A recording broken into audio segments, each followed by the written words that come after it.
कल कथा में मैंने वर्णन किया था, पाप को भगवान नष्ट कर देंगे, पुण्य को ट्रांसफर कर देंगे, लेकिन संचित को, प्रारब्ध को नहीं।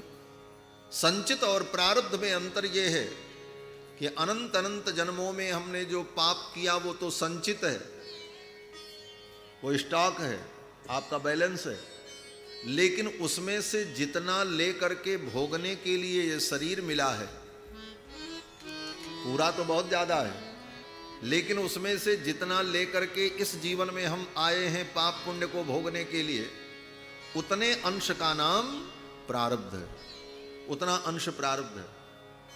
और उसी को भोगने के लिए शरीर मिला है, वैसे संसाधन मिले हैं, वैसे व्यक्ति मिले हैं, वैसा वातावरण बना है, और वो प्रारब्ध तो भोगना पड़ेगा। संचित तो नष्ट हो जाएगा, अब बचा प्रारब्ध। बोले प्रारब्ध को इसी शरीर में पूरा कर लो, और इस शरीर में अगर प्रारब्ध को पूरा नहीं किया तो फिर शरीर धारण करना पड़ेगा। इसीलिए वेदांत देशिक स्वामी जी कहते हैं, प्रारब्धेतर पूर्व पापम अखिलम प्रामादिकम चोत्तर। प्रारब्ध से इतर जो कर्म है उनका नाश हो जाता है शरणागति के द्वारा, लेकिन प्रारब्ध तो भोगना ही पड़ता है। शेष बचा रह जाए तो फिर शरीर लेना पड़ेगा। रहे भोग शेष और तन में प्रवेश करे, फिर तो दूसरे शरीर में इस आत्मा को प्रवेश करना पड़ेगा। ताते नहीं दूर करो, भगवान कहते हैं इसीलिए मैंने तुम्हारे प्रारब्ध को दूर नहीं किया, अपितु तुम्हारे प्रारब्ध के भोगने में मैंने सहयोग किया, इसे भोग करके तुम समाप्त करो। एक पंडित जी थे, उनके पास धन नहीं था, बेटी का ब्याह करना था, बेटी जवान हो गई, पैसा कहां से लावें कि ब्याह करें। तो पंडित जी को एक युक्ति सूझी कि चलें लक्ष्मी जी की आराधना करें, लक्ष्मी जी कुछ कृपा करेंगी तो धन आएगा। गए लक्ष्मी जी की आराधना करने लगे। 6 महीने तक लक्ष्मी जी का अनुष्ठान एक निर्जन में जाकर नदी के तट पर किया। लक्ष्मी जी प्रसन्न हो गई, लक्ष्मी जी प्रकट हुई। लक्ष्मी जी ने कहा वरदान मांगो, क्या चाहिए। तो ब्राह्मण देवता ने कहा मैं बहुत गरीब हूं, अपनी बेटी के ब्याह के लिए मुझे धन की जरूरत है, इसीलिए मैंने आपकी आराधना की। तो लक्ष्मी जी ने कहा जिस बेटी के विवाह के लिए तुमने मेरी आराधना की, उस बेटी का ब्याह तो हो गया। बोले कैसे हो गया। लक्ष्मी जी ने कहा तुम इधर तपस्या करने आए और 6 महीने से तुम यहां नदी के तट पर मेरी आराधना कर रहे हो, और तुम्हारे गांव के लोगों को पता चला पंडित जी कहीं चले गए, मर गए, इसलिए गांव के लोगों ने मिलकर के, आपके शुभ चिंतकों ने मिलकर के धन एकत्रित करके बेटी का ब्याह कर दिया। वो तो अपने ससुराल चली गई।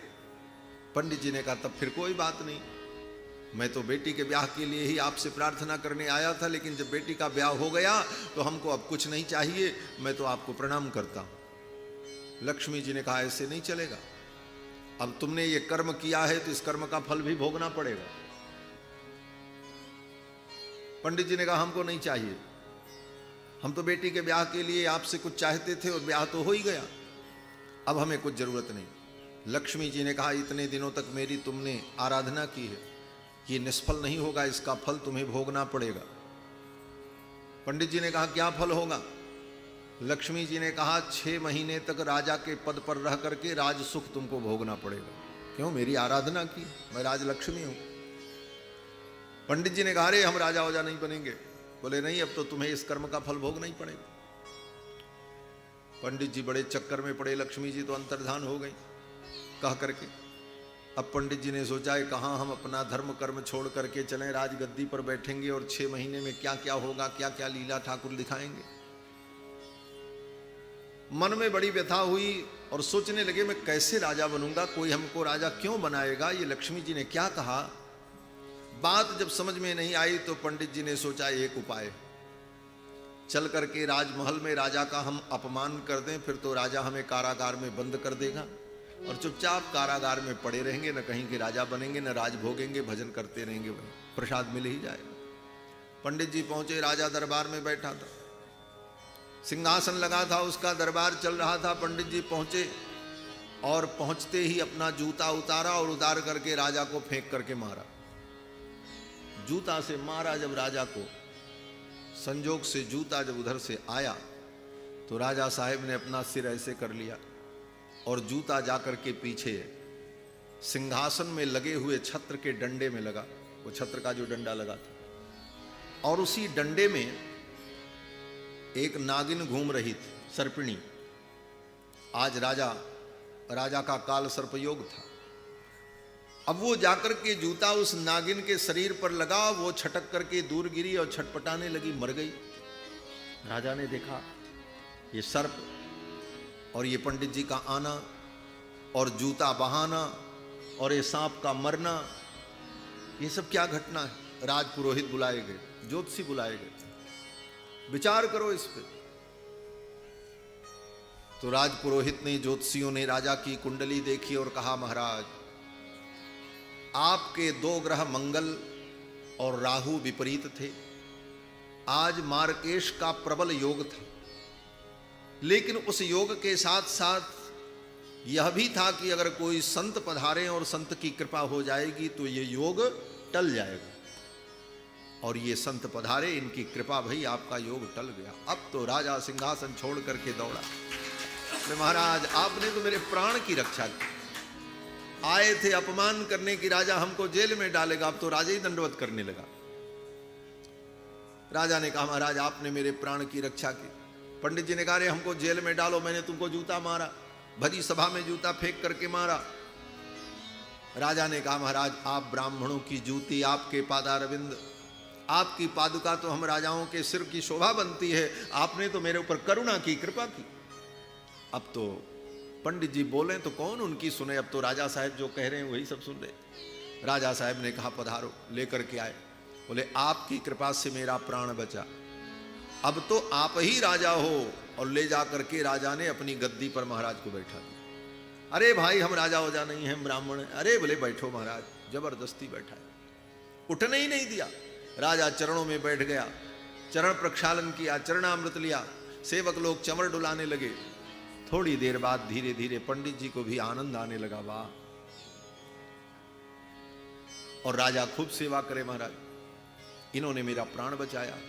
सारा काम राजा साहब करते थे, क्योंकि इतने दिन राज किया था, सब उनको मालूम था। पंडित जी को क्या मालूम राजकाज कैसे चलेगा, लेकिन सिंहासन पर उनको बैठा दे राजा और स्वयं सेवा करे, और सारा राज सुख पंडित जी भी भोगते।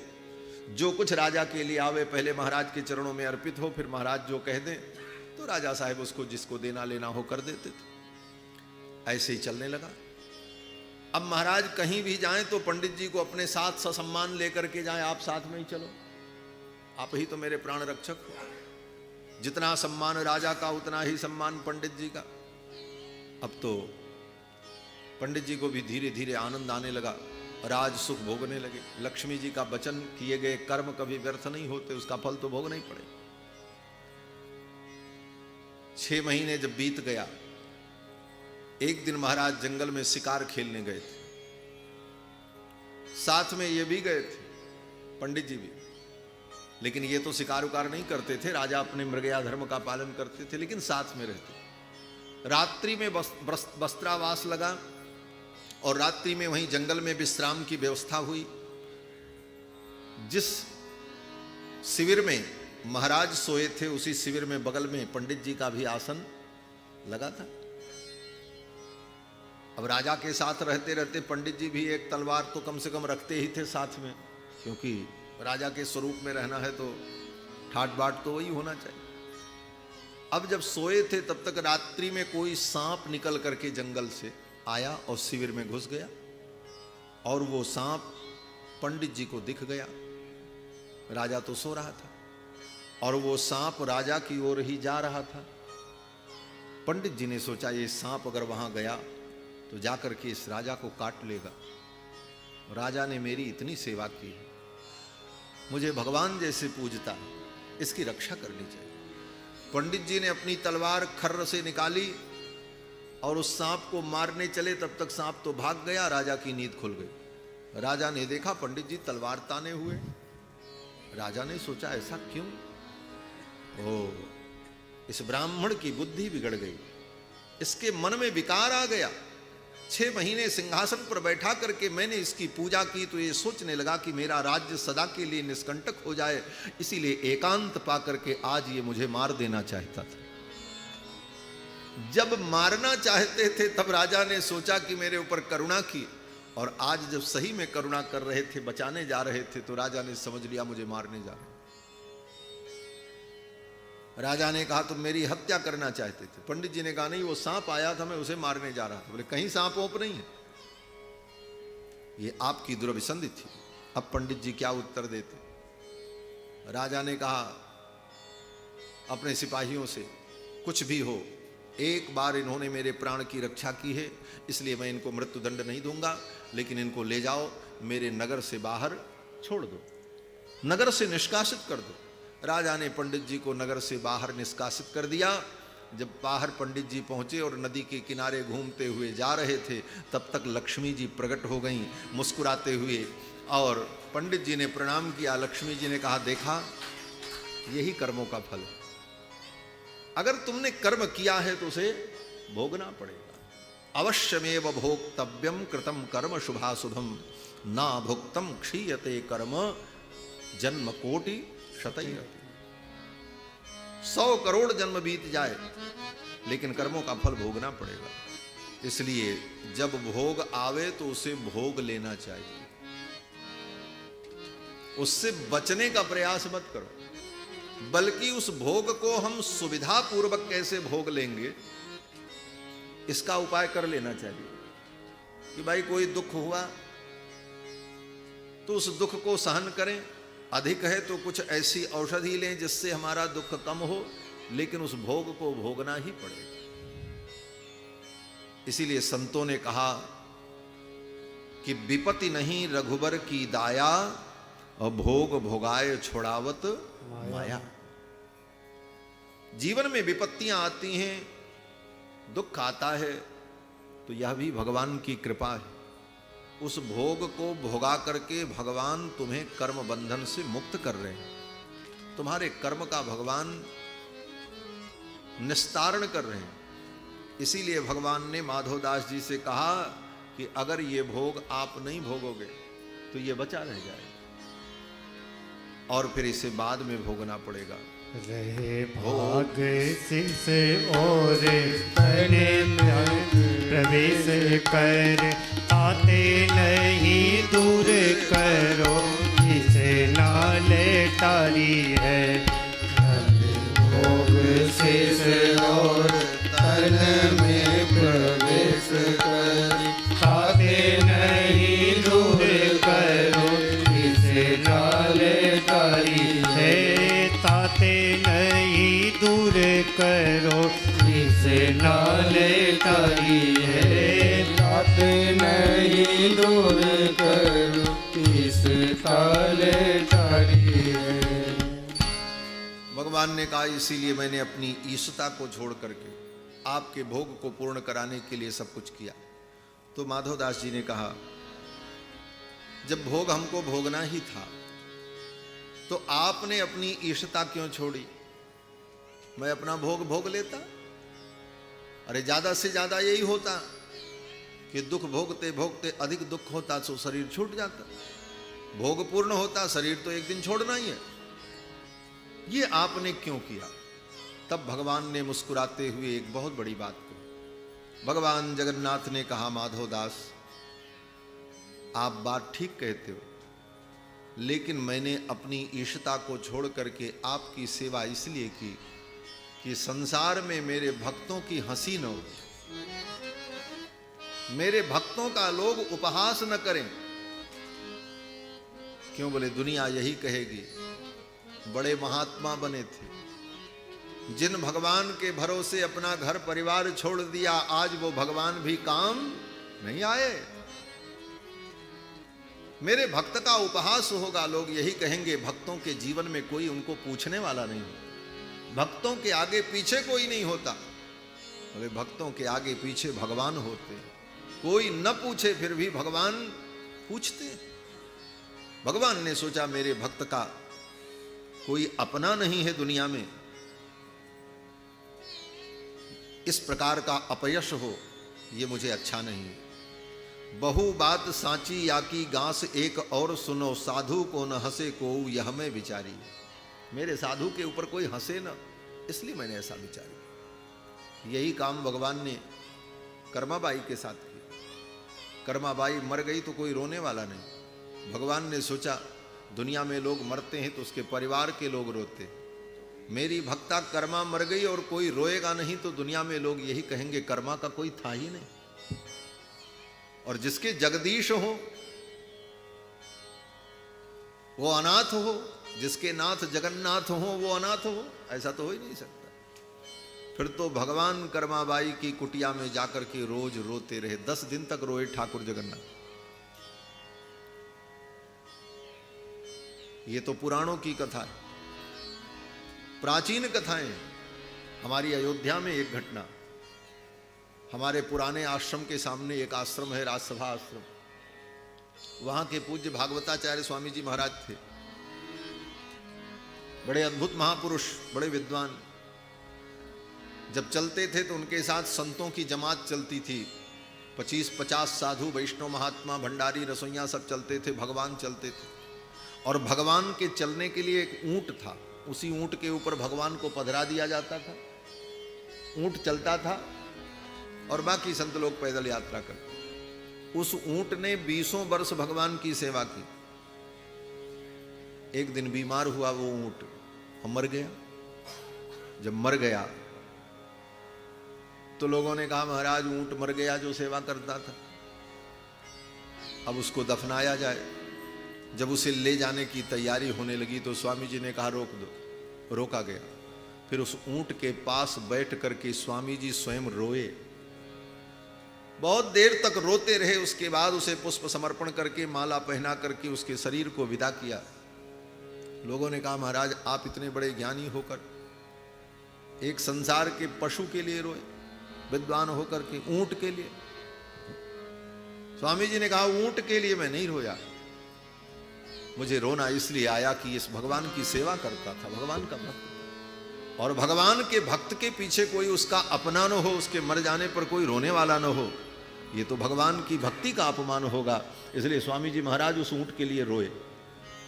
ऐसा दृष्टांत हमारे मातामह पूज्य नाना जी सुनाया करते थे, क्योंकि हमारे नाना जी उस आश्रम में अपने बचपन के जीवन में रहे।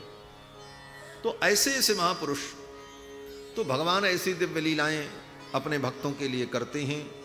भगवान कहते हैं इसीलिए मैंने ये सब कुछ किया कि कोई हंसी न करे। देखत ही देखत में पीड़ा सो बिलाई गई, नई नई कथा कही भक्ति विस्तारी है। देखते ही देखते में पीड़ा सो बिलाई गई, नई नई कथा कही भक्ति विस्तारी है।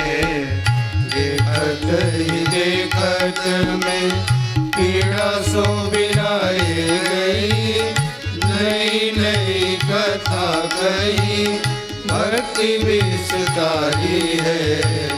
देखत ही देखत।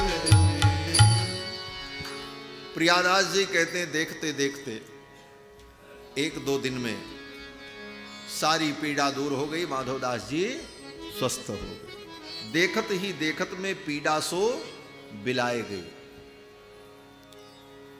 और माधवदास जी नई नई कथा सुनाकर भगवान को प्रसन्न करते, भगवान को रिझाते। नई नई कथा कही भक्ति विस्तारी है।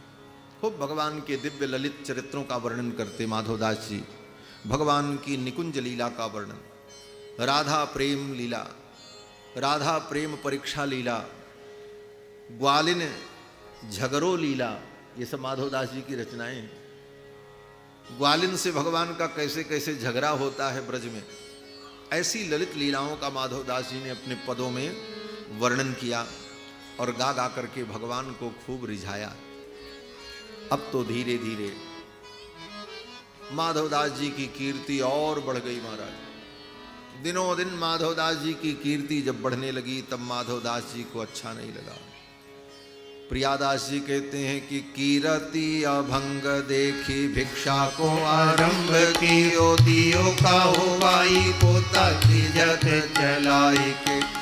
रति अभंग देखी भिक्षा को आरंभ कियो गाहु भाई पोता की जत चलाई के देवो गुण लियो नी को जल सो प्रछाल करी देवो गुण लियो लिख जल सो प्रचाल करी दिव्य बाती दई दिए में बराई के मंदिर उजारो भयो हियो को अंधारो गए गयो फिर देखन को परी पाए आए के मंदिर उजारो भयो हियो को अंधारो गयो गयो फिर देखन को परी पाए आए के ऐसे है दयाल दुख देत में निहाल करे ऐसे है दयाल दुख देत में निहाल करे कर ले सेवा को सक बोल गाय के ऐसे है दयाल के भिक्षा को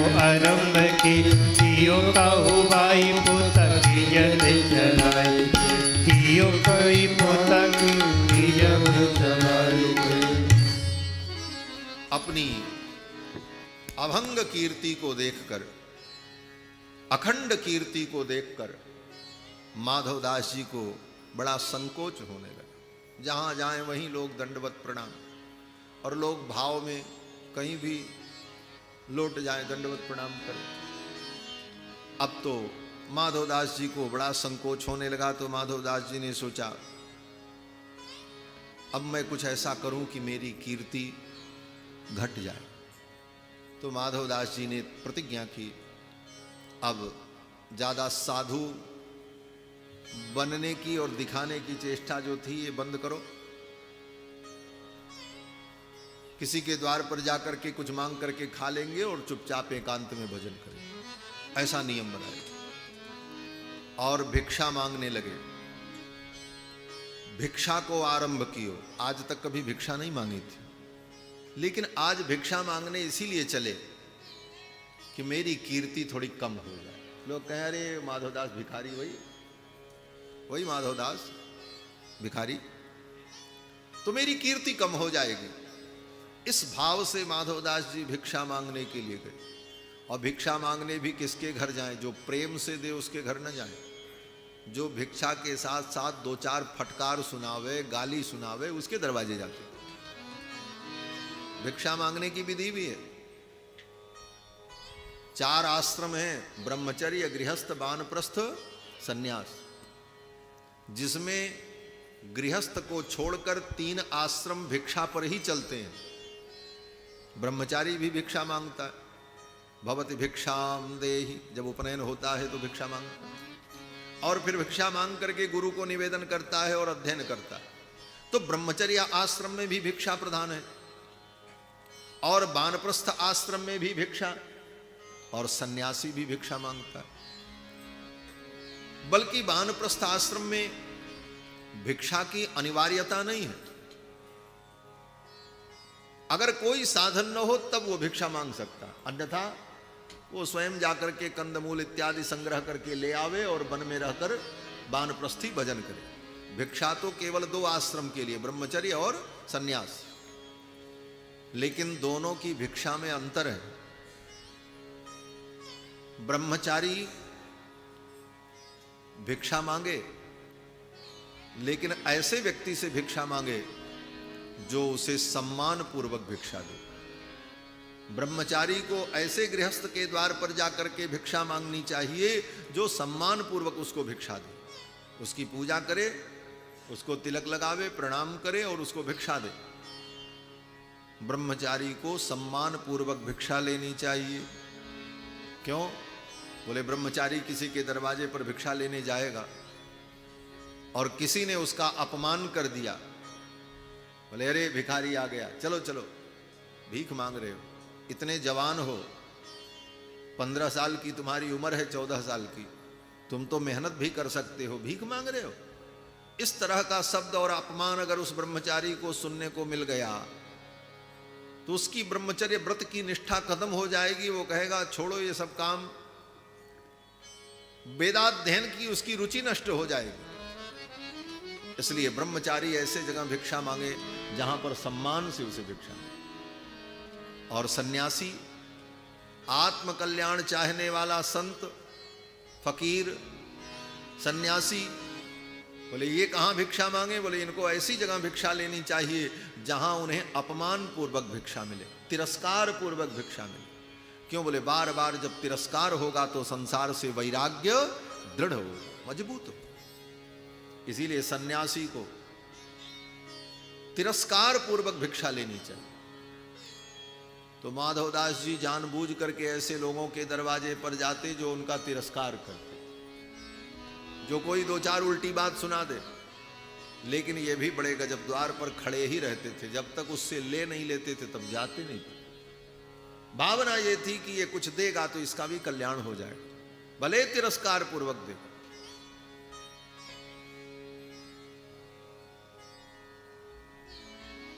एक हमारे जो दादा गुरु जी श्रीमद जगत गुरु यतीन्द्र स्वामी जी महाराज, हमारे गुरु जी के गुरु जी, जिनका शताब्दी महोत्सव इस वर्ष हो रहा है अयोध्या में, पूज्य गुरुदेव भगवान के आश्रम में। तो यतीन्द्र स्वामी जी महाराज वेदांत मार्तंड बड़े उद्भट विद्वान थे। उनके साथ हमारे मातामह श्री नाना जी बहुत दिन साथ में रहे यात्रा में यत्र तत्र। तो श्री नाना जी हमारे एक संस्मरण सुनाते थे कि एक बार स्वामी जी पटना पधारे और साथ में हमारे नाना जी भी थे। पटना पधारे तो कोई सेठ जी थे, सत्यनारायण जी ईनानी या सोमानी ऐसा कुछ उनका नाम था। तो उन्हीं के यहां ठहरे और प्रयाग का कुंभ होने वाला था, उसी कुंभ के लिए स्वामी जी चंदा मांग रहे थे सबसे। तो वहां पहुंचे और सेठ जी से कहा कि 25,000 रुपए आप कुंभ में सेवा के लिए दो। तो सेठ जी बोले स्वामी जी इतना तो हम नहीं देंगे, आप आए हैं इसलिए हम 11,000 देंगे, 25,000 तो हम नहीं दे सकते, इतने का संकल्प नहीं करेंगे। स्वामी जी ने कहा नहीं हम तो 25 लेंगे।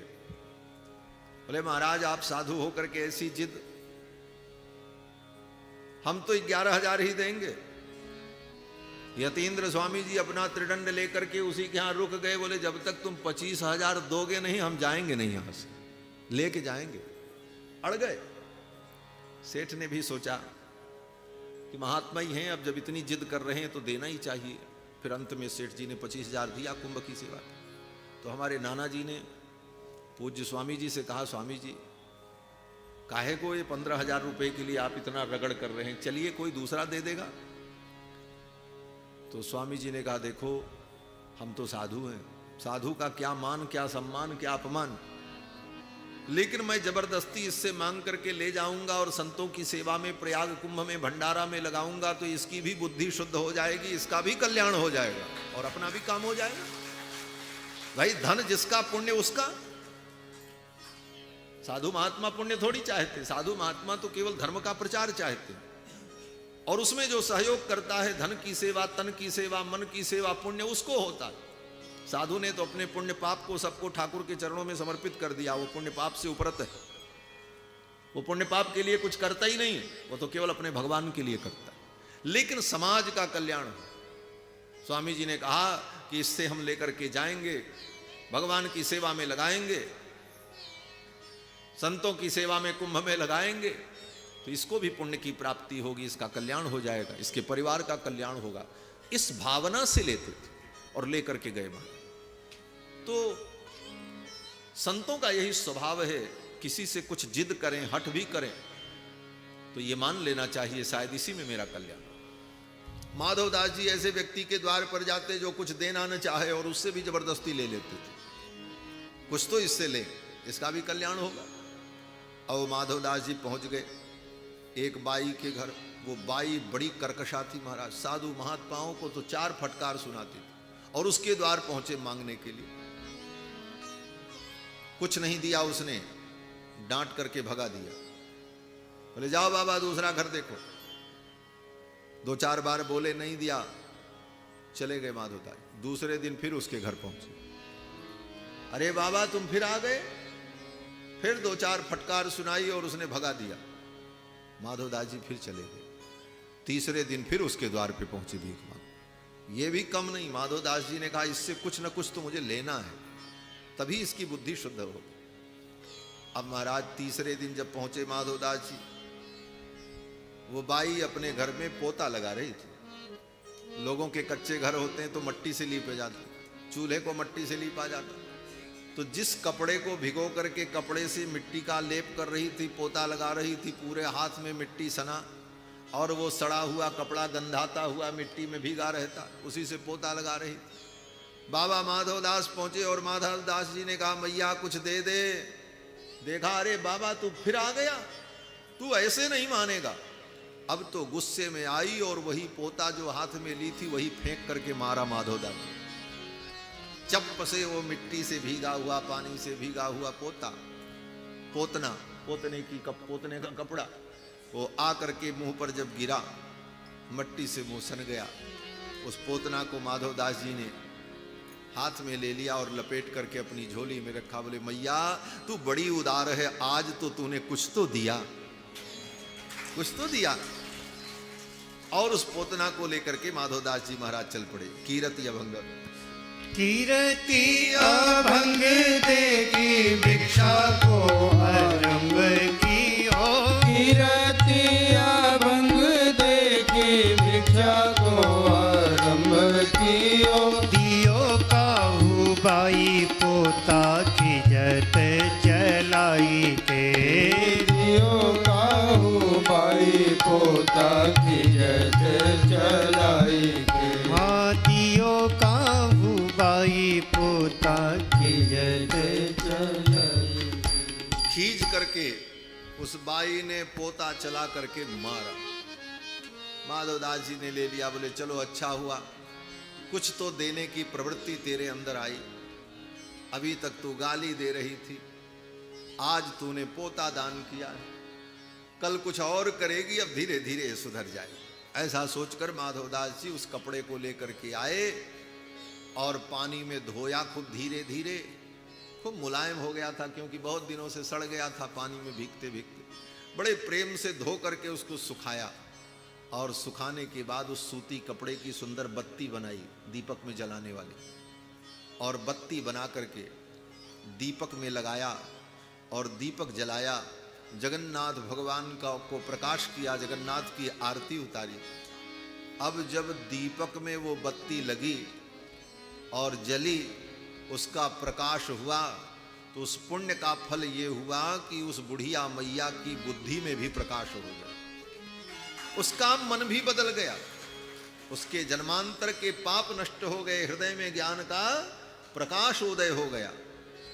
देवो गुण लियो नीके जल सो प्रचाले करी। देवो गुण लियो नीके जल सो प्रचाल करी। करी दिव्य बाती दही दिए में बराए के। करी दिल बाती दही दिए में बराई के। मंदिर उजारो भयो हियो को अंधियारो गयो। मंदिर उजारो भयो हिये को अंधियारो गयो। गयो फेरी देखने को परी पाए आए के। गयो फेरी देखने को परी पाए आए के। उस बत्ती को दीपक में लगा करके जब जलाया तो दिव्य बाती दई दिए में बराए।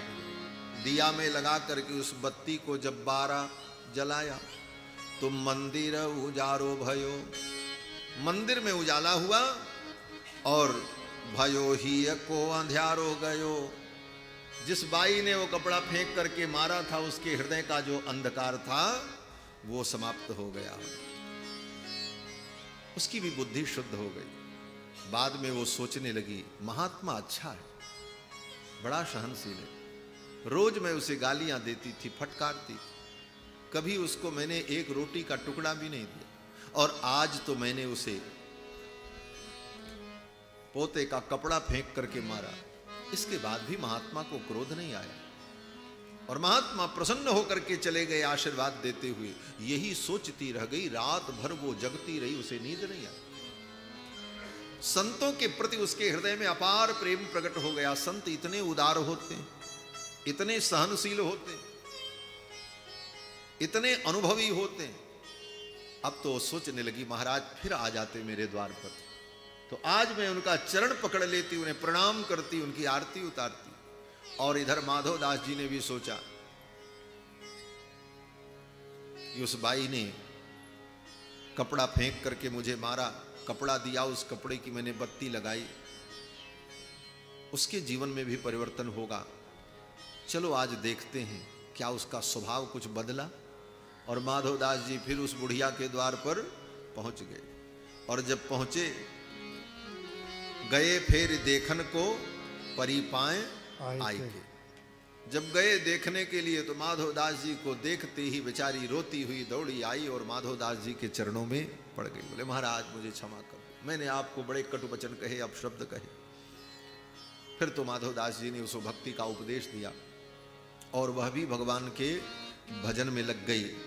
इस प्रकार कितने भक्तों पर श्री माधवदास जी ने कृपा की। ऐसे हैं दयालु दुख देत मैं निहाल करे, करे ले जे सेवा ताको सके कौन गाय के। माधवदास जी महाराज की कृपा से उस देवी को भी कल्याण की प्राप्ति हुई, उसका अंतःकरण शुद्ध हो गया। आगे एक अद्भुत कथा कहते हैं प्रियादास जी। काशी के कोई बहुत बड़े विद्वान थे। माधवदास जी की विद्वत्ता से, इनके वैदुष्य से बड़े अभिभूत हुए और काशी से चल करके आए और उन्होंने विचार किया कि माधवदास से मैं शास्त्रार्थ करूं। माधव को सुनता हूं कि माधवदास बहुत बड़े विद्वान हैं, तो मैं शास्त्रार्थ में उन्हें पराजित करके उन पर भी विजय प्राप्त करूं। कल की कथा में मैंने निवेदन किया था, विद्या विवाद के लिए नहीं होती, विद्या तो संवाद के लिए होती। विद्या संवाद को आगे बढ़ाती है, विद्या दूसरे को ज्ञान प्रदान करने के लिए होती। और विद्या विवाद के लिए हो तो वो विद्या दुख का कारण बनती है। अब तो वो पंडित जी महाराज आए और आकर के माधवदास जी से कहा, हम आपसे शास्त्रार्थ करेंगे। वो दिग्विजयी पंडित थे। आप हमसे शास्त्र के विषय में कोई विचार करिए। तो माधवदास जी ने कहा, आप शास्त्रार्थ किस लिए करना चाहते? बोले, आप पर विजय प्राप्त करने के लिए। तो माधवदास जी ने कहा कि इसके लिए शास्त्रार्थ की क्या जरूरत है? लाओ एक कागज पे हम लिख देते हैं, आप विजयी हो गए, हम पराजित हो गए। हम लिख के दे देंगे, आप जीत गए, हम हार गए। बात इतनी सी अगर है तो माधवदास जी से उन पंडित जी ने कहा, फिर तो ठीक है, हमको तो इतना ही चाहिए, आप लिखित दे दो कि मैं आपसे पराजित हो गया और काशी में ले जाकर के मैं विद्वानों को दिखा दूंगा और मेरा नाम हो जाएगा। पंडित जी आए और माधवदास जी से इस प्रकार कहा, पंडित प्रबल दिग विजय करी आयो आए। पंडित प्रबल दिग विजय करी आयो आए। भजन सुनायो जो विचार मोसो कीजिए। वचन सुनायो जो विचार मोसो कीजिए। लिखी हारे काशी जाए के निहारे पत्र। हरि काशी जाए के निहारे पत्र। भयो अति ख्वार लिखी गीत बाकी कीजिए। भयो अति ख्वार लिखी गीत बाकी कीजिए। भयो अति ख्वार लिखी गीत बाकी कीजिए। अब तो माधवदास जी से पंडित जी ने कहा, आप एक पत्र लिख दो कि हम पराजित हो गए। तो माधवदास जी ने पत्र लिख दिया। पंडित जी ने उस पत्र को खोल करके पढ़ा नहीं, वैसे ही लपेट के रख लिया। और ऐसा चमत्कार हुआ कि पंडित जी जब काशी पहुंचे, काशी के विद्वानों को बुलाया और कहा, देखो आप लोग कह रहे थे माधवदास जी को कोई पराजित कर दे, हम माधवदास को भी पराजित करके जीत करके आए हैं। बोले क्या प्रमाण है? बोले माधवदास जी ने ही हमको विजय पत्र दिया है, उन्होंने पराजय स्वीकार की है, इस पत्र में लिखा है। बोले खोल करके दिखाओ। फिर तो महाराज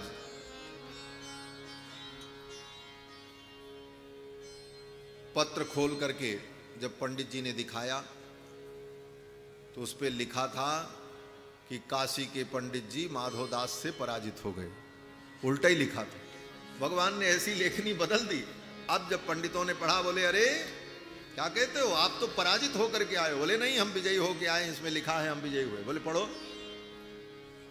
जब पंडित जी ने पढ़ा तो उसमें लिखा था कि माधवदास से काशी के दिग्विजयी विद्वान पंडित पराजित हो गए।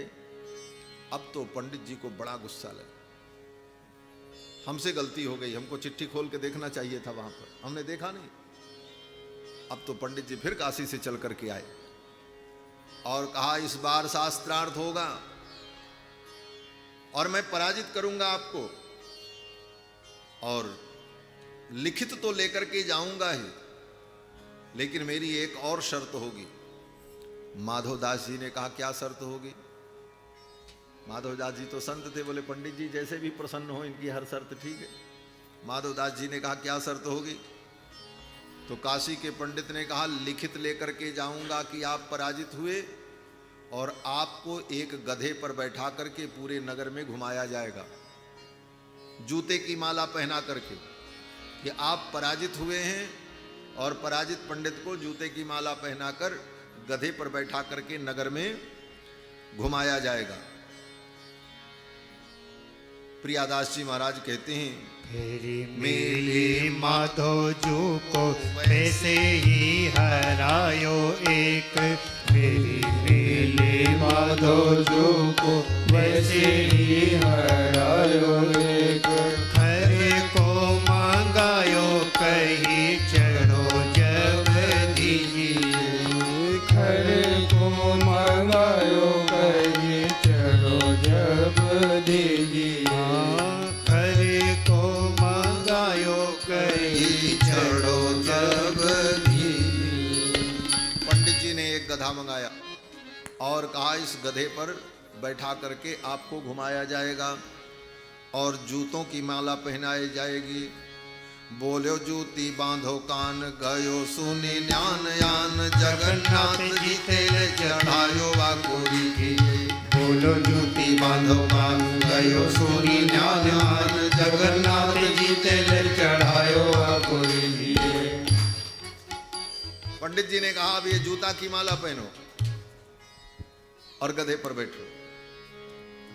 तो माधवदास जी ने कहा ठीक है, हम गधे पर बैठेंगे, आप जो कहोगे सब करेंगे, लेकिन अभी हमने स्नान नहीं किया है, जरा हमको मौका दे दो, हम स्नान करके आ जाएं, अपनी नित्य क्रिया तो कर लें, फिर पता नहीं गधा पे बैठने के बाद कितने देर घुमाओगे, क्या क्या करोगे, तो हम अपनी नित्य क्रिया से निवृत्त हो जाएं।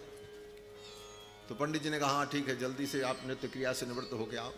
माधवदास जी गए नित्य क्रिया से निवृत्त होने, तब तक भगवान जगन्नाथ एक ब्रह्मचारी का रूप धारण करके आए और पंडित जी से बोले पंडित जी आप कौन हैं? को भवान, आप कौन हैं? संस्कृत में ही भगवान बोले को भवान, किमर्थम अत्रागतः, क्यों यहाँ पर आप आए हैं?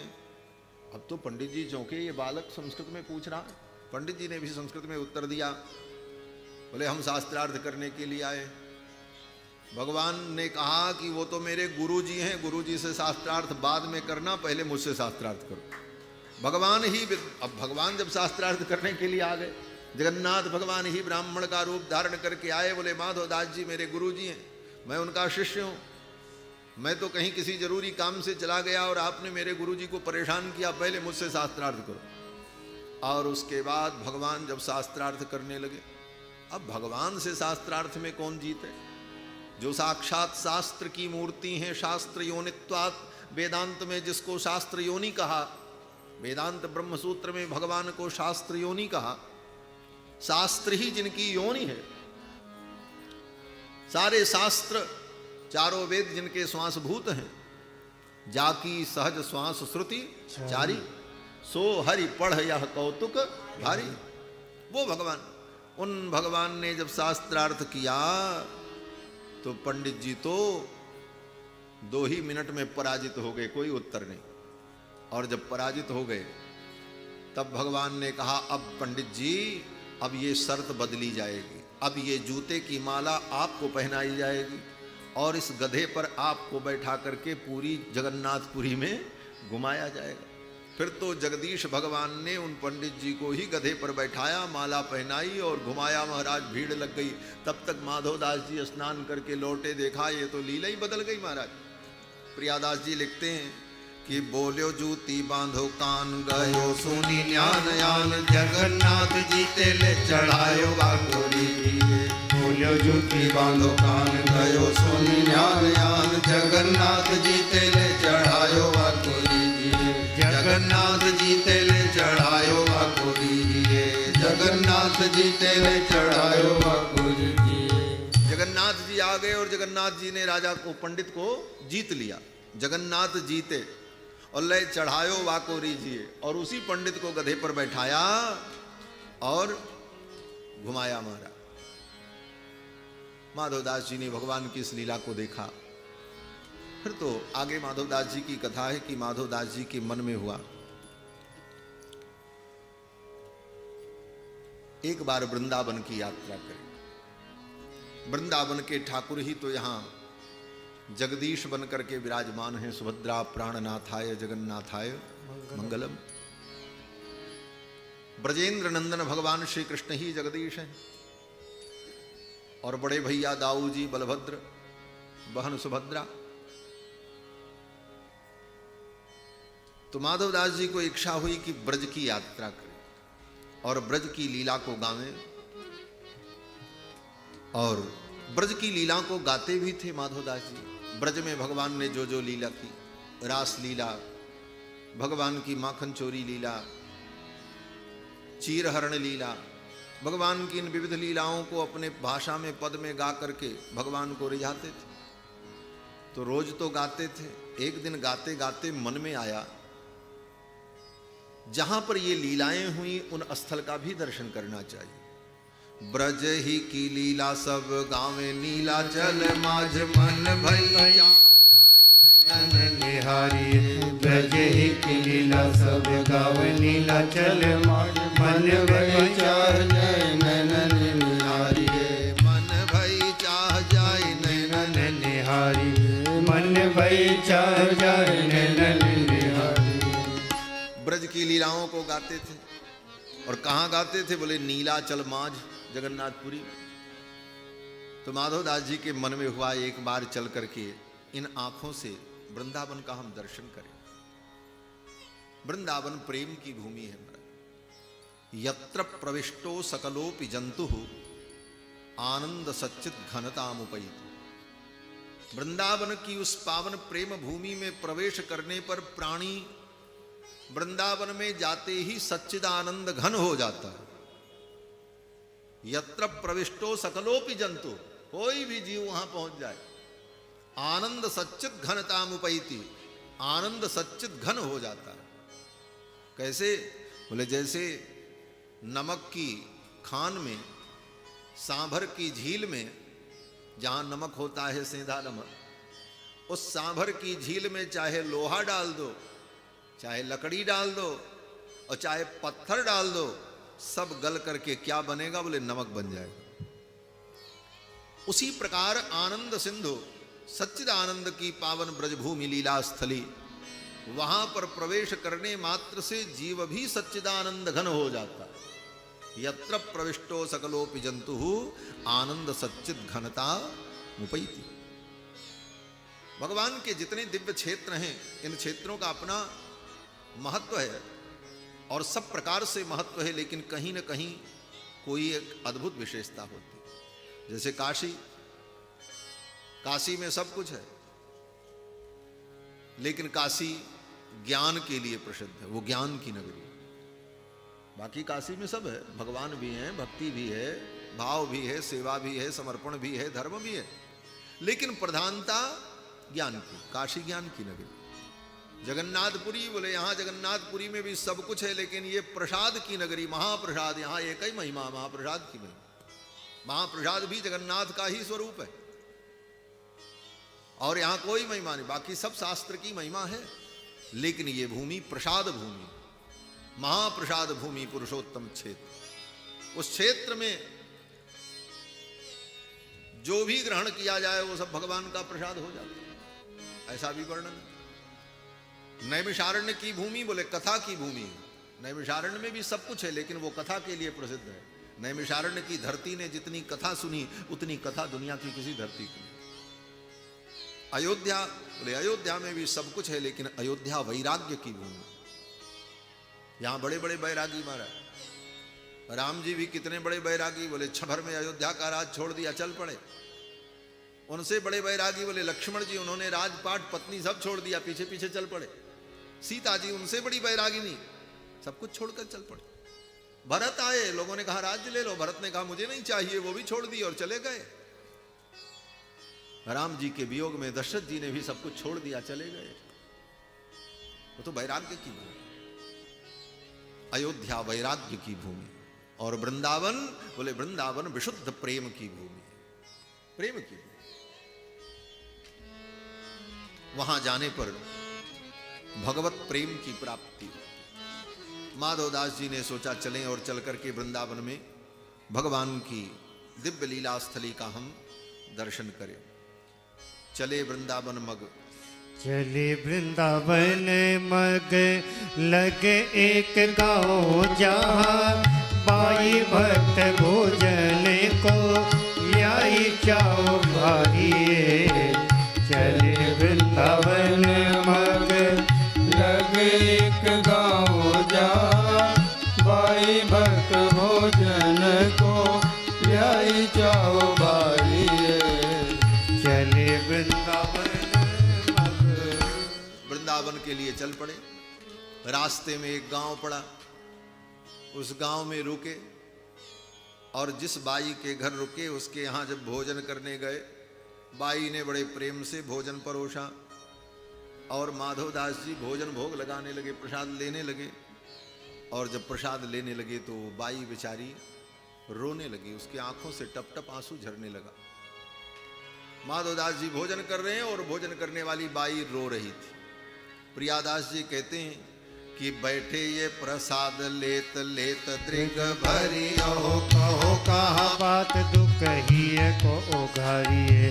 बैठे प्रसाद लेत लेत दृग भरी, कहो कहा बात दुख दिए ही सांवरो कुंवर यह कौन को बुलाए लाए, सांवरो कुंवर यह कौन को बुलाए लाए। माए कैसे जीव सुने मतिल बिसारिए, सांवरो कुंवर यह कौन को बुलाए लाए। माए कैसे जीव सुने मतिल बिसारिए। अब वो बेचारी बाई भोजन कराती रही और रोती रही। माधवदास जी ने कहा, अरे मैया तू भोजन करा रही हो, रो क्यों रही है? तेरे रोने का कारण क्या है? मैं तेरे रोने का कारण जानना चाहता हूं, माधवदास जी ने कहा। तब वो बाई ने जो घटना बताई उसे तो दिख रहा था। माधवदास जी भोजन कर रहे थे और माधवदास जी के पीछे भगवान जगन्नाथ बालक के रूप में खड़े थे। माधवदास जी जगन्नाथपुरी से चले वृंदावन के लिए तो जगदीश भी पीछे पीछे चल पड़े। भक्त के बिना भगवान का मन नहीं लगता, भगवान भी पीछे पीछे चल रहे और किसी को नहीं दिखे। माधवदास जी को भी पता नहीं चला कि भगवान मेरे पीछे पीछे आ रहे। उस बाई को दिखे जो भोजन करा रही थी। अब उस बाई की आंखों से आंसू झरने लगा। वो भी नहीं समझ पाई कि ये भगवान है, उसको तो लगा कोई बच्चा है। और उस बाई ने रोते हुए कहा, बाबा तुम बड़े निर्दयी हो, ये किसका बच्चा पकड़ लाए साधु बनाने के लिए हैं? सांवरो कुंवर यह कौन को भुराए लायो, सांवरो कुंवर यह कौन को भुलाए लायो, माए कैसे जीव सुन मतिल विसारी, माए कैसे जीव सुन मतिल विसारी। बाई रोने लगी और बाई ने कहा, बाबा ऐसे सुंदर सांवरे सलोने छोरे को आप कहां से भरमा करके लाए हो? सांवरो कुंवर यह कौन को भुराए लायो, किसका बेटा है? जिस किसी का भी बेटा हो, इसकी मां तो रो रो करके मर जाएगी। बाबा तुझे दया नहीं आई? इस बच्चे को कहां से पकड़ लाए? माए कैसे जीवे, इसकी मां कैसे जिंदा रहेगी? सुनी मति ले बिसारिए, यही सुन करके मेरी मति बिसर गई। अब तो महाराज माधवदास जी ने जब घूम करके देखा तो भगवान श्याम सुंदर पीछे ही खड़े थे। एक झलक दर्शन हुआ, फिर भगवान अंतर्धान हो गए। भगवान अपने भक्तों के पीछे पीछे चलते। ठाकुर जी चल पड़े। आगे प्रियादास जी कहते हैं कि चले और गांव जहां महाजन भक्त रहे, गए मन माझ आग विनती करी, गए वापे गांव जहां गांव और घर भाई भरी दिया आनी पायन में परी है। ऊपर महंत कहीं अजू एक संत आए, यहाँ तो समाई नहीं आई अर भरी, कीजिए रसोई जोई सिद्ध सोई लियाओ दूध, नीके के पियाओ नाम माधो अस भरी है, नीके के पियाओ नाम माधो अस भरी है, नीके के पियाओ नाम माधो अस भरी है। माधवदास जी जब आगे पहुंचे तो आगे कोई जजमान मिल गया। उस जजमान परिवार के लोग माधवदास जी को जानते थे, पहचानते थे। फिर भी तो माधवदास जी ने सोचा चलो आज इन्हीं के यहां ठहरते। जब ठहरने के लिए गए तो जो महाजन थे, जो घर के मुखिया थे, वो घर में थे नहीं। गए वाके घर वह गयो कहू आहू घर। माधवदास जी उसके घर पहुंचे तो कहीं दूसरे के घर किसी काम से गया था। भाई भरो तिया आनी पायन में परी है। पत्नी आई और पत्नी ने प्रणाम किया। पत्नी ने पहचाना, बोले महाराज पधारो। और आज आप रुकोगे? माधवदास जी ने कहा हाँ आज रुकने की इच्छा थी, विश्राम करते। तो पत्नी ने कहा मैं व्यवस्था करती हूं। एक संत जी, एक महंत जी मेरे यहां पहले से पधारे हुए हैं और ऊपर में उनका आसन लगा है। मैं उनसे कहती हूं वहीं आपका भी आसन लग जाए और दो दो संत मेरे घर में विराजेंगे। अब महाराज उस गृहिणी ने जाकर के उन महंत जी से पूछा, ऊपर महंत कही अजू एक संत आए। जाकर के महंत जी से कहा महाराज एक संत आए, इसी कक्ष में कमरे में आप भी थोड़ी जगह दे दो, उनका भी आसन लग जाए। लेकिन वो महंत जी तो महंत ही जी थे। महंत जी कहे हाँ हमारे पास जगह नहीं है, हमारी असुविधा होगी, हमको हम अकेले ही ठीक हैं, दो लोग रहेंगे तो असुविधा होगी, संकोच होगा, इसलिए हम तो यहाँ किसी को नहीं ठहरने देंगे। और वही एक कक्ष था उसके घर में किसी अतिथि के लिए। महंत जी ने मना कर दिया, यहाँ तो समाई नाही आई अरबरी है। महंत जी ने कहा यहाँ न समाई, यहाँ कोई और नहीं समाएगा, हम ही रहेंगे। अब आकर के बाई ने कहा माधवदास जी से, महाराज जगह तो है लेकिन वो महंत जी को अनुकूल नहीं पड़ेगा, मैं आपकी क्या सेवा करूं? आप ऐसा करो हमसे सीधा ले लो, अन्न ले लो, आप बना करके रसोई पालो, कम से कम प्रसाद तो आप पालो। तो माधवदास जी ने कहा प्रसाद तो नहीं पाएंगे, बनाने का इतना झंझट कौन करे, कुछ कोई ऐसी चीज हो जो तत्काल उपयोग में आ सके, ऐसी कोई वस्तु दे दो। तो बाई घर में गई और जाकर के दूध लेकर के आई।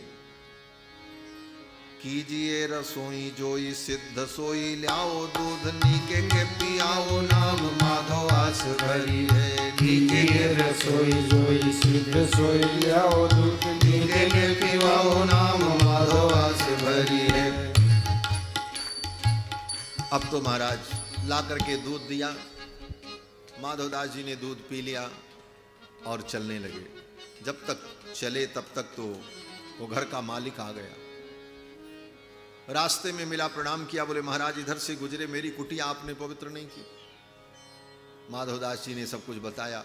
महाजन माधवदास जी को लेकर के आए और उन महंत जी को जब पता चला, घर की गृहिणी ने तो केवल यही कहा था एक संत आए हैं, लेकिन जब उन महंत जी को पता लगा अरे वो जगन्नाथपुरी वाले श्री माधवदास जी, फिर तो महंत जी स्वयं दौड़े, ऊपर से उतर करके नीचे आए और आकर के संत को प्रणाम किया।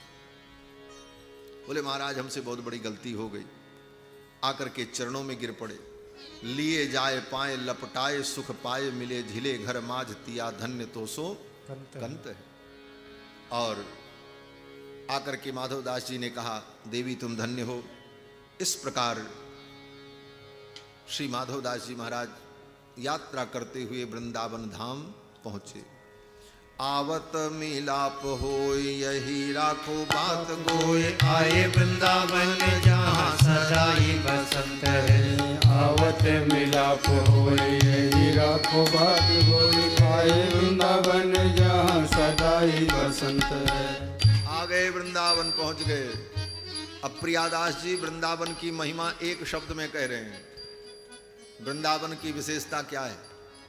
प्रियादास जी कहते हैं कि आए वृंदावन जहां, वृंदावन में आए। क्या विशेषता वृंदावन की? बोले आए वृंदावन जहां सदा ही बसंत रहे। वृंदावन में सदा बसंत।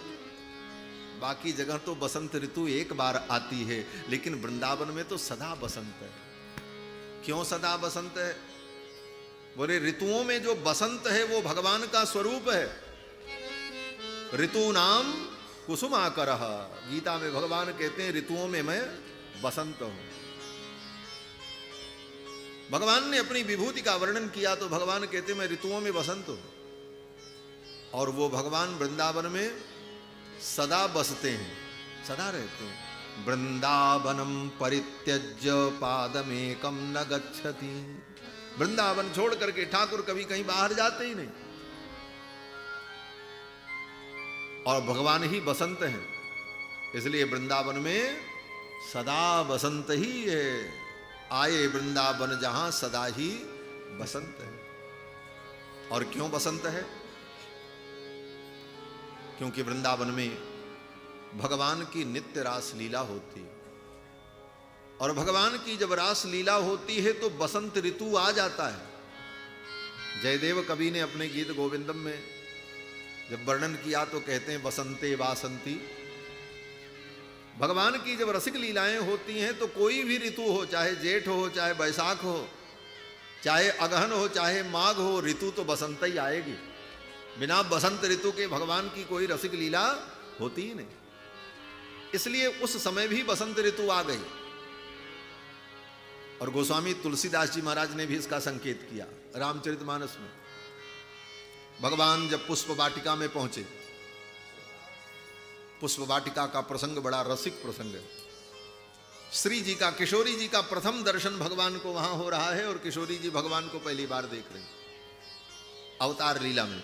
ऐसे तो दोनों दिव्य दंपति हैं, लेकिन अवतार लीला में प्रथम दर्शन एक दूसरे का मिलन पुष्प वाटिका में। और एक दूसरे को देखकर एक दूसरे के हो गए। गोस्वामी जी कहते हैं दो चकोर दो चंदा। दोनों चकोर हैं और दोनों चंदा हैं। राम जी का मुख चंद्रमा तो जानकी के नेत्र चकोर, और जानकी का मुख चंद्रमा तो राम जी के नेत्र चकोर। दो चकोर दो चंदा। ऐसी मधुर लीला का जो वर्णन किया। भगवान जब पुष्प वाटिका में प्रवेश किए तो उस समय कौन सी ऋतु थी? अगहन का महीना था। महीना तो अगहन का था ना। अगहन के महीने में राम जी का ब्याह हुआ। हेमंत ऋतु, हेमंते प्रथमे मासी नंद ब्रज कुमारी का। हेमंत ऋतु का प्रथम महीना। ऋतु तो हेमंत है, लेकिन पुष्प वाटिका का जब प्रसंग आया तो गोस्वामी जी कहते हैं दोनों दिव्य दंपति का जहां मिलन हो रहा है वहां पर बसंत ऋतु आ गई। ऋतु बसंत तह रही सुहाई। तो ऋतु बसंत तह रही सुहाई, बसंत ऋतु वहां आ गई। अर्थात भगवान की जहां रसिक लीलाएं होती हैं वहां पर बसंत ऋतु प्रकट हो। बिना बसंत के भगवान की रसमयी लीला कैसे हो?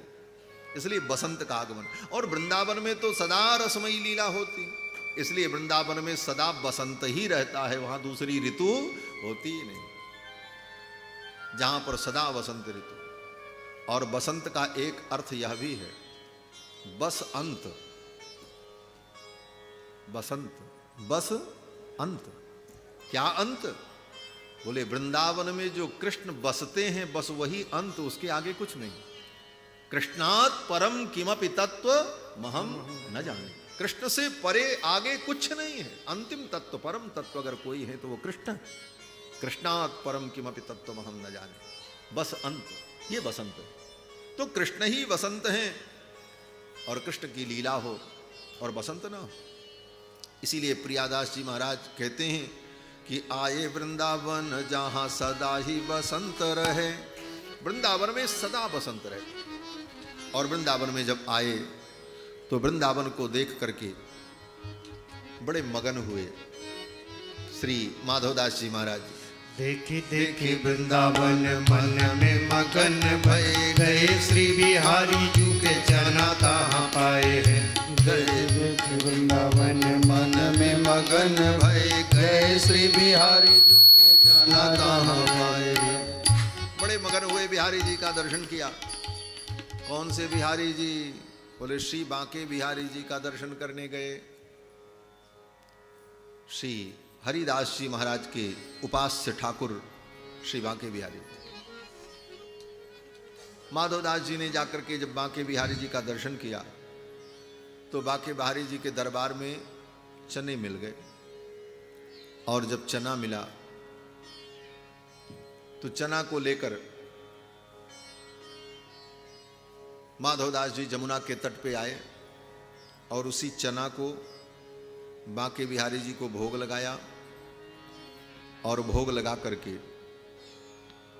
महाराज भगवान को भोग लगा करके वही चना पाया और पा करके भजन करने लगे। इधर श्री हरिदास जी महाराज ने अपने बांके बिहारी जी को जब 56 भोग अर्पित किया। श्री हरिदास जी महाराज बांके बिहारी जी को खूब दिव्य दिव्य भोग लगाते थे और भोग लगाने के बाद सब प्रसाद बांट देते थे। श्री हरिदास जी महाराज अपने तो सूखी लिट्टी खाते थे, प्रसाद सबको बांट दें और जो बच जाए बोले उसको भी नदी के तट पर जाकर के मछली को खिला देते थे, बंदर को खिला देते थे और मोर को खिला देते थे। नाभादास जी लिखते हैं, उद्योत करे रसिक छाप हरिदास की। आसुधीर उद्योत करे रसिक छाप हरिदास की। जुगल नाम सोने में जपत नित कुंज बिहारी। जुगल नाम सोने में जपत नित कुंज बिहारी। अब लोकत रहे गेल सखी सुख के अधिकारी। अब लोकत रहे गेल सखी सुख के अधिकारी। गान कला गंधर्व श्याम श्यामा को तो से। गान कला गंधर्व श्याम श्यामा को तो से। उत्तम भोग लगाई मोर मरकट तिम को से। उत्तम भोग लगाई मोर मरकट तिम को से। पति द्वार ठाड़े रहे दर्शन आशा जा सुखी। पति द्वार ठाड़े रहे दर्शन आशा जा सुखी। आसुधीर उद्योत करे रसिक छाप हरिदास की। आसुधीर उद्योत करे रसिक छाप हरिदास की। रसिक छाप हरिदास की। रसिक छाप हरिदास की। श्री हरिदास जी महाराज अपने भगवान को उत्तम भोग लगाते। उत्तम भोग लगाई मोर मरकट तिमि पोषे। भगवान को तो उत्तम भोग लगाते और वो प्रसाद मरकट को, बंदर को, मछलियों को, मोर को खिला देते, बांट देते, अपने सूखी रोटी खा लेते। आज जब भोग लगाया श्री हरिदास जी ने बांके बिहारी जी को, तो बांके बिहारी जी ने नाक सिकोड़ लिया, बाबा कुछ नहीं इच्छा है खाने की, पेट भरा है, पेट भरा है। श्री हरिदास जी ने कहा, जय जय क्या खा लिया, क्यों पेट भरा है आपका, अभी तो कुछ भोग भी नहीं लगा। तो भगवान ने कहा, वो बाबा जो माधवदास आए थे, आज सवेरे सवेरे कच्चा चना भोग लगा दिया और पेट में ऐठन हो रही है, कुछ खाने की इच्छा नहीं। बोले, ओ बाबा का चना खा लिए। माधवदास जी ने भोग लगाया जमुना के तट पर बांके बिहारी जी को, और बांके बिहारी जी का पेट भर गया और कच्चे चने खा करके पेट में ऐठन होने लगी। ठाकुर जी ने हरिदास जी से कहा, आज भोजन करने की इच्छा नहीं। अच्छा, तो फिर कोई औषधि बना करके और चीजें भोग लगाई श्री हरिदास जी ने, और फिर हरिदास जी पहुंचे माधवदास जी के पास। देखो, संत को अपने जीवन में विरक्त तो होना चाहिए, लेकिन इतना विरक्त नहीं होना चाहिए कि भगवान से भी विरक्त हो जाओ। भगवान से विरक्त नहीं होना, भगवान के लिए तो विरक्त बने, और भगवान से भी विरक्त हो गए तो विरक्त बनने का कोई मतलब न निकला। भगवान से विरक्त नहीं, आप विरक्त रहो, आप कपड़े मत पहनो, लेकिन भगवान को तो अच्छे अच्छे पहनाओ। आप भूखो मरो, एकादशी करो, चाहे रोजे व्रत करो, हाँ तपो, लेकिन भगवान को बढ़िया बढ़िया भोग लगाओ। भगवान से उदासीन नहीं होना चाहिए, स्वयं में उदासीन हो जाओ। जीवन में त्याग हो, वैराग्य हो, लेकिन भगवान से वैराग्य न हो। भगवान की पूजा से, भगवान की आराधना से, भगवान के भोग से, भगवान के कैंकर्य से वैराग्य न हो, संसार से वैराग्य। हरिदास जी के जीवन में यही था। हरिदास जी संसार से विरक्त थे, लेकिन भगवान से विरक्त नहीं थे। संसार से इतने विरक्त थे हरिदास जी महाराज कि बड़े बड़े राजा उनके दरवाजे पर आते थे, बात करने का साहस नहीं होता था। नाभादास जी लिखते हैं कि नृपति द्वार ठाढ़े रहें, दर्शन आशा जासुकी। श्री हरिदास जी महाराज जिन्होंने बांके बिहारी जी को प्रकट किया वृंदावन में, श्री हरिदास जी महाराज बहुत बड़े गान कला गंधर्व श्याम श्यामा को तोष है, गान कला में गंधर्व के समान। दिल्ली का बादशाह अकबर आया मिलने के लिए, मिलने नहीं गए उससे, अपने ठाकुर को रिझाते रहे, गाते रहे, कल्याण राग गा रहे थे। तब तक वो कहीं से धीरे से दबे पांव आ गया और आकर के बैठ करके सुनने लगा, और सुनते सुनते भाव विभोर होकर के अकबर ने कहा, वाह वाह क्या गायन है। हरिदास जी ने घूम करके देख लिया, बड़े नाराज हुए, इस म्लेच्छ को यहां लेकर के कौन आया, और इसने मेरी संगीत विद्या को सुन लिया और मेरे गान को सुन करके इसने वाह वाह कर दी। अब ये मेरा गान, ये राग मेरे भगवान के लायक नहीं रही। उसी दिन उन्होंने संकल्प कर लिया कि अब ये राग मैं अपने भगवान के सामने कभी नहीं गाऊंगा। उस राग को जीवन भर हरिदास जी कभी गाए ही नहीं, कल्याण राग, यमन कल्याण कभी नहीं गाए। और आज भी वृंदावन में श्री हरिदास जी का जो महोत्सव मनाया जाता है, संगीत महोत्सव, बड़े बड़े कलाकार उसमें आते हैं, लेकिन उसमें ये पाबंदी होती है कि कलाकार लोग सब राग गाएंगे, बसंत गाएंगे, दरबारी गाएंगे, मालकोष गाएं, सब राग गाओ, लेकिन कोई वहां पर कल्याण यमन नहीं गा सकता। क्यों? बोले महाराज ने उसका त्याग किया, इसलिए आज भी वो राग वहां नहीं गाई जाती, ऐसा कहते। संसार से विरक्त थे, लेकिन भगवान से विरक्त नहीं थे। भगवान के लिए सब कुछ करते थे। 56 भोग बनता था, दूध कहां से आएगा, मलाई कहां से आएगी, रबड़ी कैसे बनेगी, ठाकुर जी के लिए रात दिन लगे रहते। स्वयं कुछ नहीं ग्रहण करते, लेकिन भगवान के लिए सब करते। हरिदास जी ने माधवदास जी से कहा, माधव तुम विरक्त हो, बहुत अच्छी बात है, लेकिन भगवान से विरक्त मत बनो। भगवान के लिए साधु बने हो, भगवान से भी विरक्त हो गए। चना भोग लगाते समय इतना ध्यान नहीं आया, ठाकुर इतने सुकुमार हैं, ठाकुर इतने कोमल हैं, उनको तुम कच्चा चना भोग लगा रहे। अरे भगवान को मधुर मधुर वस्तु भोग लगानी चाहिए। मधुराधिपते रखिलम मधुरम, इनको तो सब मधुर प्रिय है, इसलिए मीठा मीठा व्यंजन भोग लगाना चाहिए। कच्चे चना खिला दिए। बिहारी जी के पेट में दर्द हो रहा है। तब माधवदास जी श्री हरिदास जी के चरणों में गिर पड़े। बोले महाराज इसीलिए तो मैं वृंदावन आया, प्रेम को सीखने के लिए। प्रेम की मर्यादा क्या है। फिर तो माधवदास जी वृंदावन में रहे और एक दिन घूमते घूमते भांडीर वन में पहुंचे। भांडीर वन में जहां पर भगवान का राधा रानी के साथ ब्रह्मा जी ने विवाह कराया, भांडीर वन।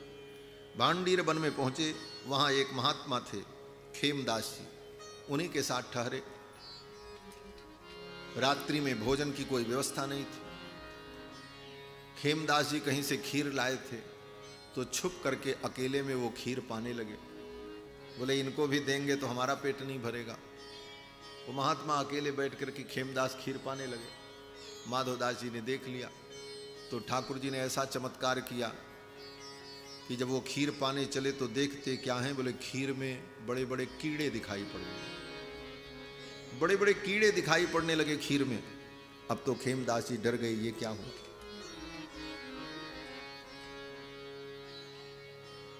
खीर को रख दिया, संकेत है।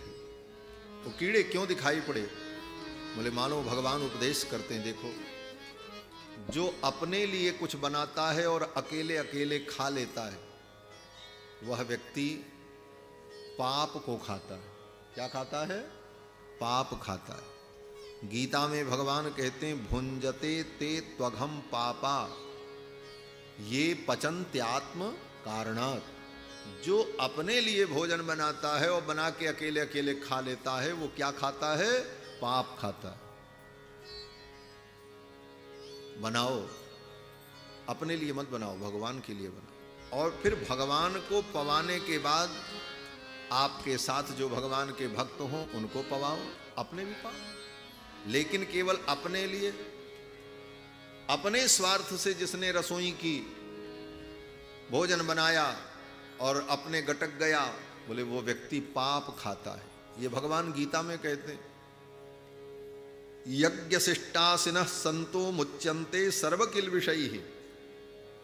भगवान के लिए रसोई बना करके, यज्ञ पुरुष परमात्मा के लिए बना करके और उन्हें अर्पित करके जब व्यक्ति खाता है तो मुच्यन्ते सर्वकिल विषयी ही, सारे पाप से वो मुक्त हो जाता है। और जब बना करके केवल अपने खा लेता है तब बोले तब वो पाप को खाता है। भुंजते ते त्वघम पापा ये पचन्त्यात्म कारण। इसीलिए भगवान ने लीला की, उसमें वो कीड़े दिखा दिए। फिर तो खेमदास जी महाराज, खेमदास बैरागी लज्जित हो गए। और फिर तो माधवदास जी बहुत दिनों तक वृंदावन में रहे, कभी किसी आश्रम में कभी कहीं भगवान की दिव्य लीलाओं का गान करते। प्रियादास जी कहते हैं एक आश्रम में रह करके उन्होंने गोबर भी पाथा। आश्रम में रहे तो आश्रम के महंत जी ने सेवा दे दी। बोले साधु हो, यहाँ रहते हो तो गाय का गोबर होता, गाय के गोबर के कंडे बनाओ। तो माधवदास जी गाय का गोबर का कंडा बनाए, वृंदावन में कंडा बनाते और दर्शन भी करते, प्रसाद पाते रहते। लीला सुनबे को हरियाणे गांव रहे जाए, गोबरहूँ पाथ पुनि नीलाचल आए। गोबरहूँ पाथ पुनि नीलाचल आए हैं।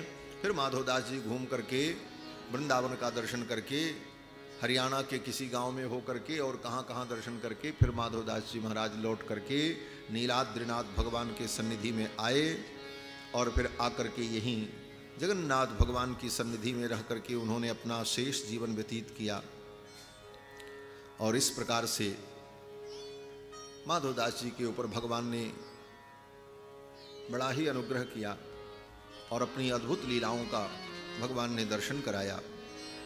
तो आज श्री जगन्नाथपुरी के श्री माधवदास जी के चरित्र का हम सभी लोगों ने अपनी गति और मति के अनुकूल चिंतन किया।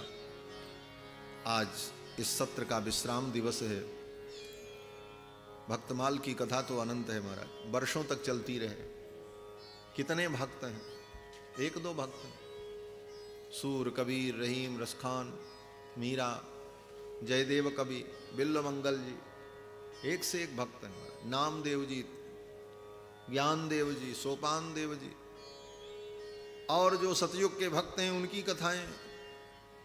लेकिन फिर भी 9 दिनों में, 9 दिन के इस सत्र में हम लोगों ने अनेक भक्तों के पावन प्रसंग को सुना और उन भक्तों के जीवन में जो दिव्यता आई, भगवान की कृपा हुई, करुणा हुई। उस कृपा करुणा का तत्व का हम लोगों ने अनुशीलन किया।